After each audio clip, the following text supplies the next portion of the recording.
Au final, ce qui compte lorsqu'on fait un document, c'est le PDF, puisque c'est ce fichier-là qu'on envoie à l'imprimeur. Donc, comment vérifier s'il contient du RVB ou s'il contient de la transparence, par exemple, toutes des choses qu'avec l'imprimeur, on veut éviter pour ne pas qu'il y ait de problème au niveau de l'impression.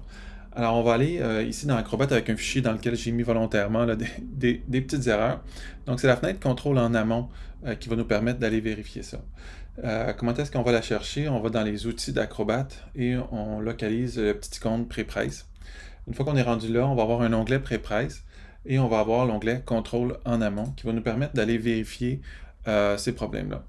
Alors, on va se faire un profil parce qu'évidemment, ça dépend de ce qu'on est en train de valider.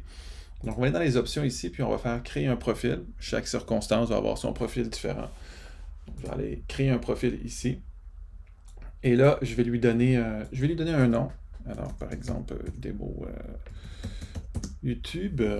Et puis, là, je vais aller valider les différentes choses. Je vais ici faire quelque chose de global pour le pré-presse avec une impression là, typique. Donc, ici, si je m'en vais, par exemple, dans Page, j'ai rien à cocher. Je vais surtout aller dans Images, ici, puis je vais aller avec le fait qu'il me donne une erreur si la résolution est inférieure à 300. On le sait, hein, si on va avoir une bonne impression. Généralement, à 300 pp, c'est ce qu'on cherche. Ensuite, couleur, je vais lui dire, tiens, donne-moi une erreur s'il y a des couleurs RVB.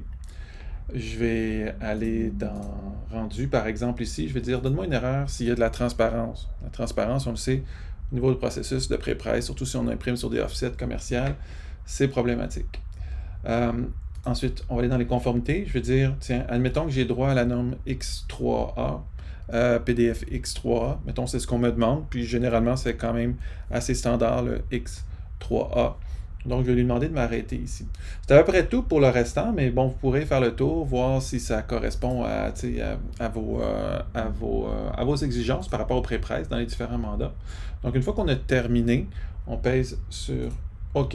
Et là, qu'est-ce qu'on voit? On voit que dans les profils personnalisés ici, on a quelque chose qui vient de s'ajouter. Donc, notre profil, on le sélectionne avec notre document ouvert. Puis, si on pourrait aller le rechercher aussi à chaque fois qu'on a un document, il va rester dans notre Acrobat à nous. Puis, on pèse sur Analyser. Et là, j'ai fait exprès, là, il y a beaucoup d'erreurs là-dedans. Alors, par exemple, il me dit qu'il y a des calques, que c'est pas en PDFX.